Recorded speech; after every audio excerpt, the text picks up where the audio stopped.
We would like to talk about something not so new. Scoping is there for many, many years in Xtext, but still people did not really understand how that works, and that is why we give that decision over and over again when you stop using things that we don't want you to use. So this time we want to talk about local and global scoping, who we are, turn it on. Who are we? That's Sebastian. He used to work for iTunes 8 years and worked on Xtext. Then he worked somewhere else, and now he's back, and we are very, very happy about that. This is Holger. Holger and I will work together at iTunes since 2008, I guess. And he's an active Xtext user and committer since that time. And yeah, as you already mentioned, today the topic is scoping. Who's already familiar with the vague concept of scoping? Who's super familiar with it? Calls itself an expert. Okay, because otherwise, when everybody's an expert, we just have said we skip the slides and do a question and answer session. But not everybody's an expert, so we would like to give you an overview. What is scoping? That's a grammar. You might know that. You might have seen that. A cross-reference is very simple to define in a grammar. That's the only thing you have to do. And then there are conventions. When things have a name, they are referable. And in the cross-reference, you just say which kind of thing you like to refer to. And as long as it has a name, it's referable. So you end up with content assist showing a bunch of things.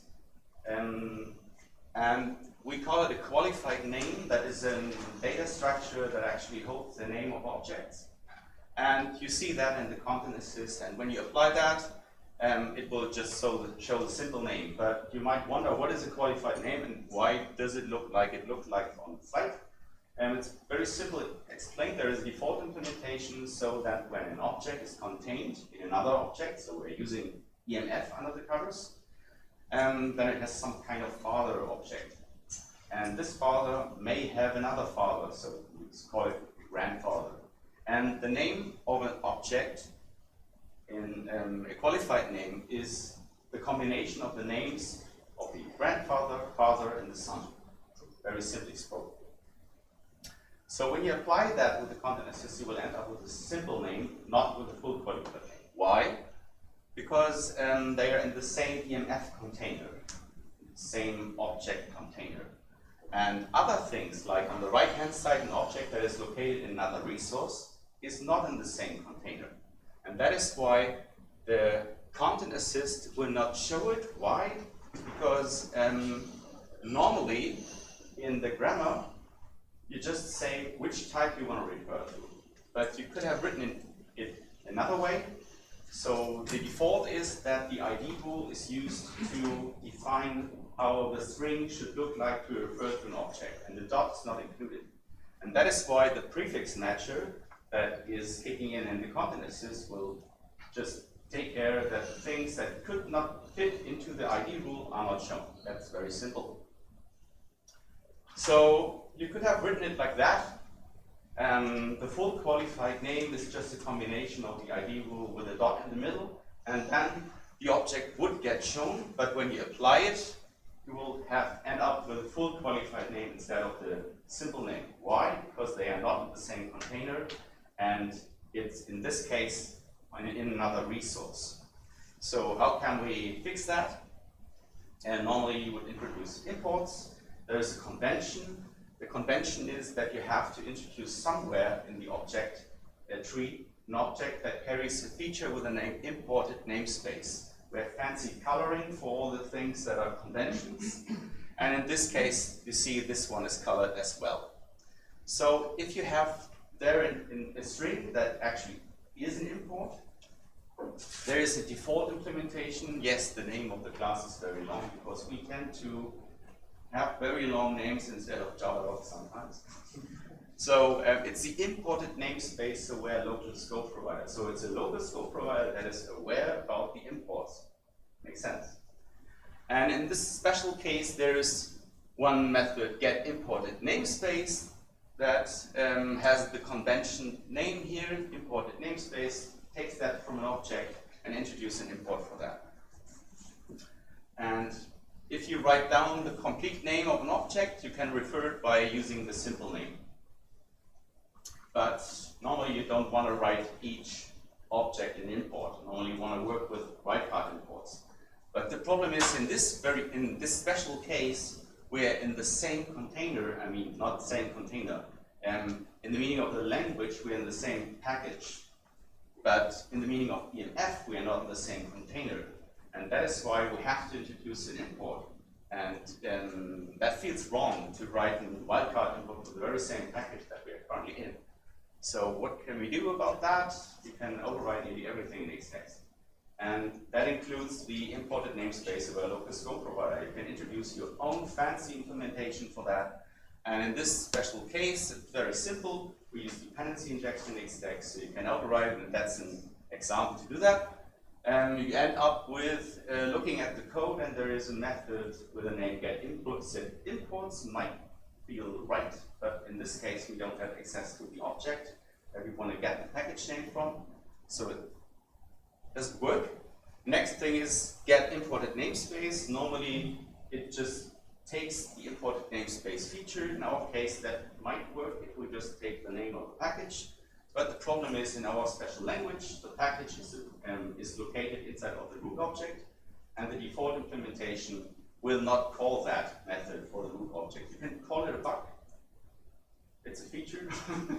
So there is a solution for that. You can override the internal get imported namespace resolvers, and there you can introduce your wildcard import by ending in the string with a dot asterisk at the end, and that will introduce a wildcard import. And then you end up in something that actually works like you know that from Java as well. And believe it or not, people do not know that sometimes. And we come to customer projects and they do really funny things. And that is why we have this session today.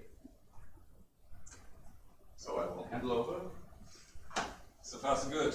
So what we learned is that we have containment semantics in EMF, and that describes how the scope elements get their names, because we use the qualified name along the containment hierarchy. We learned that we can use imports to shorten the names again that we get. But the question is, what is the scope? So what are we doing here at all?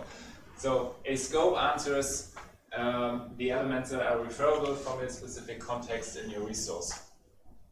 So it describes all the reachable elements given a certain location in your file. So you can basically pick an arbitrary offset or model element from your resource and ask that for its reachable elements.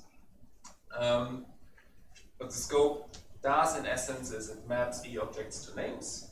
That's what we already saw with the imports, so we can have fully qualified names and short names.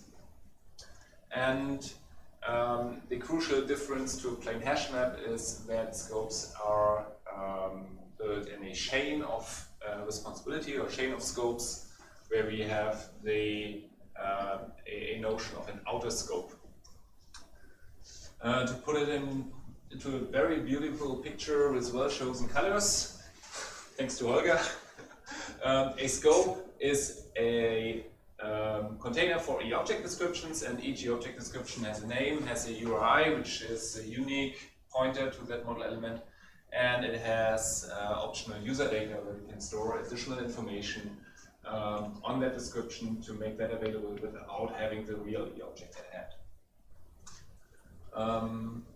What else can we tell about scopes? Well, scopes are chained, as I already pointed out, so each scope has an outer scope, and the outer scope again, well, it's a recursive data structure, may have outer scopes, and eventually we delegate to something that we call the index. I have to put that in quotes because you won't find this class name anywhere in the Xtext repository, but in essence it's an index infrastructure that contains the e-object descriptions and resource descriptions for all the elements in your workspace. Why is the outer scope notation so important, and why don't we just squeeze everything into one scope? Well, that's because of shadowing semantics that you often see in languages. One scope may expose any object description with a name foo, and its child scope may also have a name foo, so that name would win over the foo element from the outer scope. That's why we need this chain of responsibility to implement shadowing semantics. A few words on the index, where we have resource descriptions for each model file in your workspace. In all the jar files, libraries, all the things are collected and stored in an index infrastructure that is persisted across workspace sessions, and each resource description in turn just has a list of exported objects, which are again e-object descriptions. So we have a very close relationship between the API of and scope and the API of the resource description. So it's just another way to implement scopes internally. On the outside, the index infrastructure is also exposed as scopes, so the outer scope chain is maintained that way. What else do we have? We have an important distinction in Xtext between local scoping and global scoping. And local scoping means, first and foremost, that the elements from the local resource are exposed by the local scope provider, but also the entire lookup logic that depends on the local context is implemented in your local scope provider. So all the fancy logic goes into the local scope provider, and the global scope provider takes care of providing access to all referable elements from all the files that are visible from the current context, like across resource and project boundaries. If there are any questions, by the way, just yell at us and we try to answer those. And the slides will be available afterwards. Who's responsible for building these scopes and maintaining the chain?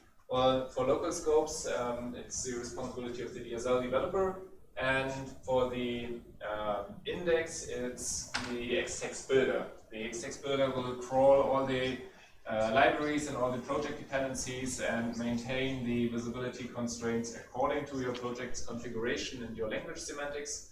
Usually you don't need to do anything on that front, but the local scope provider is the place where you need to go into to customize the semantics of your language. How does that usually look like? A few of you may know that we used to have something like abstract declarative scope provider, a class that made heavy use of Java reflection to allow some more or less intuitive way of defining scopes. If you're still using that, I would strongly recommend to re-implement your scope provider by means of the new and leaner base class abstract scope provider, which just has one method called getScope.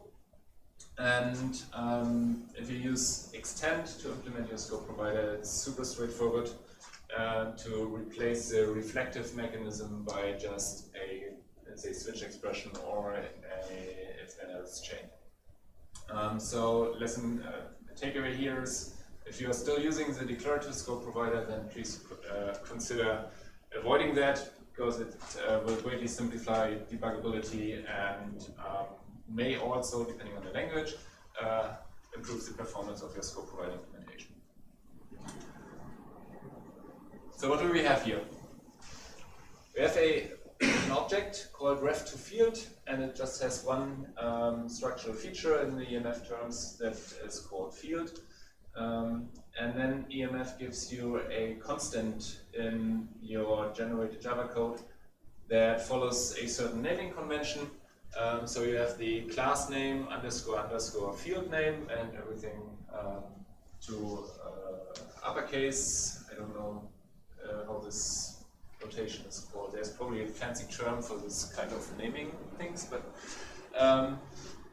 long story short, what we get is a constant that allows to uniquely or unambiguously identify this particular e-reference from our language. So in your scope provider, you could test for the reference and implement your logic accordingly. You also get a context object, but that may come to your surprise. Sometimes it's not what you would expect because of error recovery scenarios in the parser. So as long as it's enough to use the e-reference, I strongly recommend, or we strongly recommend, to avoid exploring the context object itself to identify this reference here. The logic itself, well, as usual with Xtext, it comes with a nice default, so usually you will see all the fields implicitly. But in this super fancy DSL, we have a notion of classes with supertypes, and all the references to fields may also result to fields from our supertype. So this is where the local scope provider needs to be tailored. And it's actually pretty straightforward. So we identify that we want to resolve a field, and then we just say build up a class scope. And we do this in the code in the same way as we can picture the eventually produced data structure. So we have a recursive data structure with scopes. So the code is also written in a recursive way.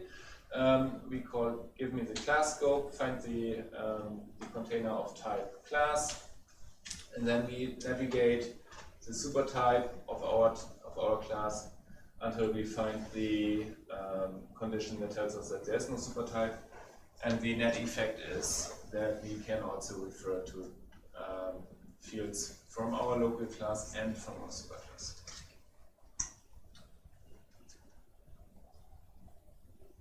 To bring another more elaborate example here, what we often see in DSLs or in any languages is path expressions, so dotted expressions or walkthroughs, how we call it here, where we can say my logic will walk a certain field chain, and each field has to be defined on the current type of the field element. So we start with a locally declared field or a field of our supertype, and then we just continue with the dots. What the parser does here is it consumes the keyword, will create a walkthrough instance that has a reference to a field, and if it finds a dot, it will create a container for that one, and so on and so forth. Again, recursion, full of recursion today. So we have walkthrough elements that are nested in each other, and we want to resolve the fields, the field references there. Here we go. So the question is, what do we need to do in order to make this work? We have a starting element in our path expression that points to a field from the supertype, and then we have this library class and want to make the fields of the library class available as well. In order to do that, we figure in the first place the right e-reference that we want to provide the local scope for. And then we have the easy scenario with the first element in the path, where we say, give me the current class. No, what we see is that we have a walkthrough instance, and then if we add the first element, we walk up until we find the class, and then we provide the local elements. And the interesting case is then the next element in the chain, where we say this is again a field reference, and now give me the fields of the reference type. Takeaway here is more or less that recursive data structures are always nicely produced by recursive code, and recursive data structure are also nicely processed by recursive code. So it's all very localized and easy to grasp. Another learning, what you may face is a so-called cyclic linking exception. And this happens when you call in your scope provided by accident the same getter that is already attempting to resolve an e-reference. So if you build the list of elements by asking the very same list for its elements, then you're running into like an infinite recursion. And Xtext detects this and will throw an eager cyclic linking exception rather than doing this until your memory is like used up. What else do we have? So I already mentioned scopes expose e-objects by certain names. So sometimes it may be useful to expose a given e-object with a different name. That is easily possible by using other factory methods from, for example, the scopes utility class, where we say produce e-object descriptions that expose the name as a fancy name. And we'll just create new e-object descriptions, very lightweight objects, and make those available later on in the content assist. And another solution or another alternative that Holger already talked about is the alias object description. It's actually preferable because it maintains also the user data and still allows to give a certain object description another name in the current context. This one is heavily used by the import scope, so it makes the fully qualified name as well as the local name available in the scope. As you can see here, now that we expose the fields as fancy fields, we get an error marker and can change that to the right representation. What I want to emphasize here is that we often see in projects that people really trim their scopes down to the bare minimum, so they remove all the elements that are not actually valid at that certain location, which yields exactly this not super helpful error message, couldn't resolve reference to element something. We would rather recommend to make the scopes not too tight, but keep all the stuff in there and validate later on that the reference elements are actually valid.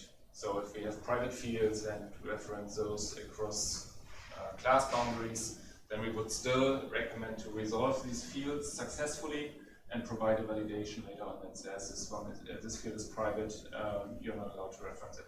It's way more helpful to the end user compared to this field does not exist, because it obviously exists because the user can see it in the code. That's all I just said. And another one, this is a little bit tricky because it is more or less the result of the recommendation to avoid using getters in your scope provider. What we sometimes see is that people are really eager to not do any cross-reference resolution in the scope, and that is definitely counterproductive. You usually want to resolve EMF proxies on the go and transparently, and sometimes, yes, sometimes you run into cyclic linking resolutions cyclic linking exceptions that are usually just an indicator for a bug in your code or a bug in the language specification. The typical reaction to that is not take a step backwards and reconsider your semantics, but what people tend to do is using the node model that has all the text from the document and from the resource, and they start to explore the node model in their scope provider to figure out what is the text and how can we use that to somehow still produce scopes without having the cyclic linking exception. This is one motivation, and the other motivation is, our proxy resolution is too expensive, I want to use the node model and just do some fancy twists here.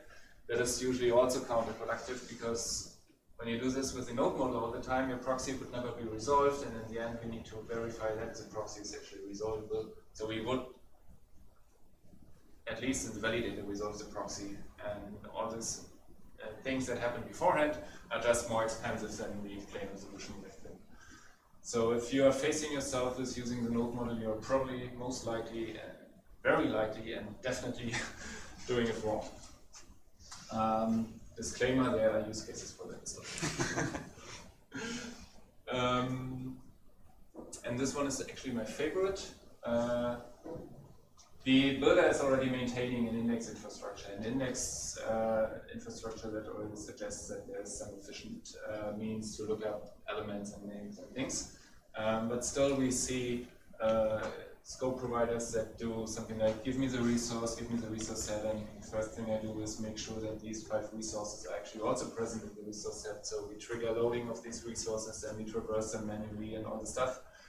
Whenever you call get resource directly and not just by means of proxy resolution, you're doing it wrong. Full stop. So we come to global scoping. What is global scoping? More or less, we've already learned there are resource description, and the global scope is nothing more than the so-called index, where we have a bunch of resource descriptions. They are constructed by the builder, not by you. And period. You can access them by using the resource description provider, and only by doing that. Because there is an API where you have to handle in a resource set, and that is intended because the resource set carries very useful information.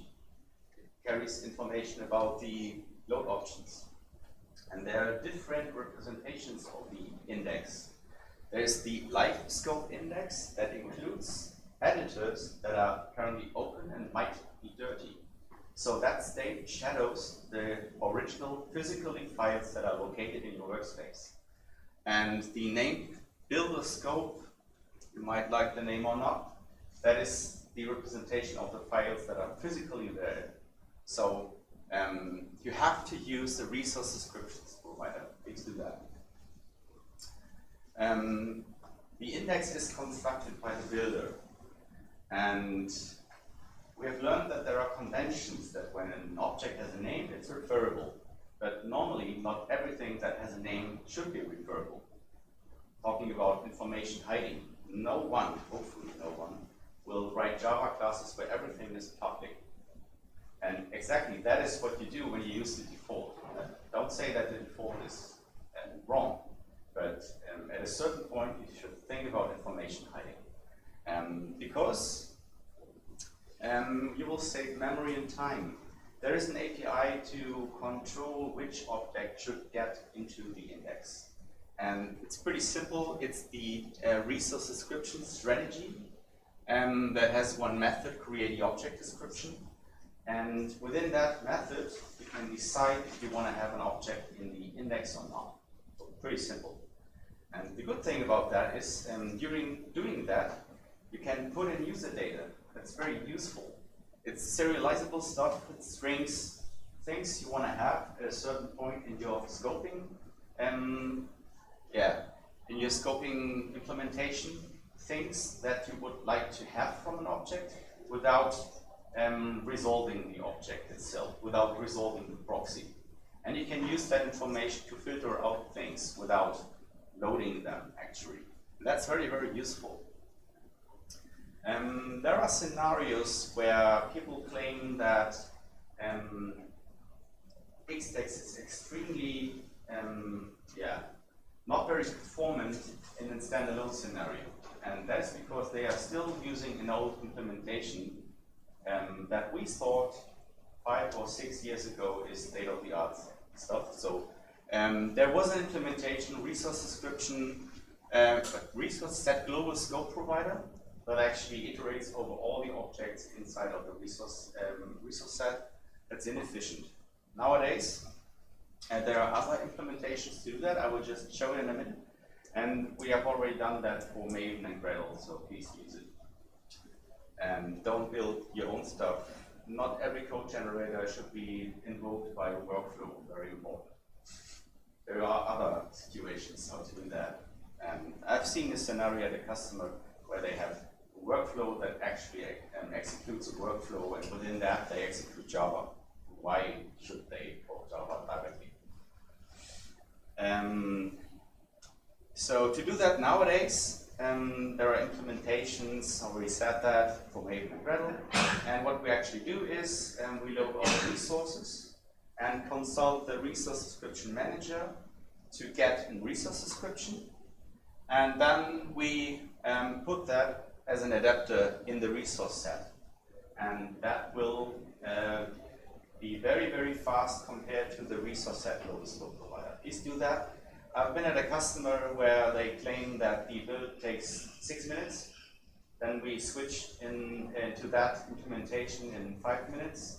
And after that, the build was through in 28 seconds. So it's a big difference.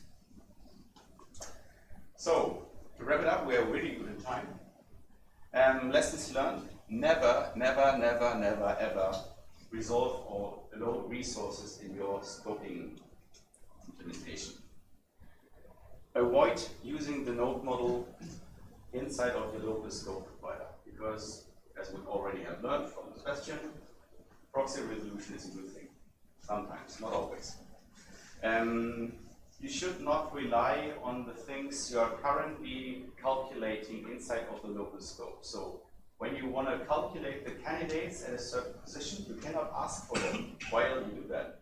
And you will end up with a cycling linking exception. We all thought it's cyclic resolution exception, but actually we looked it up and we thought, no, it's cyclic linking exception.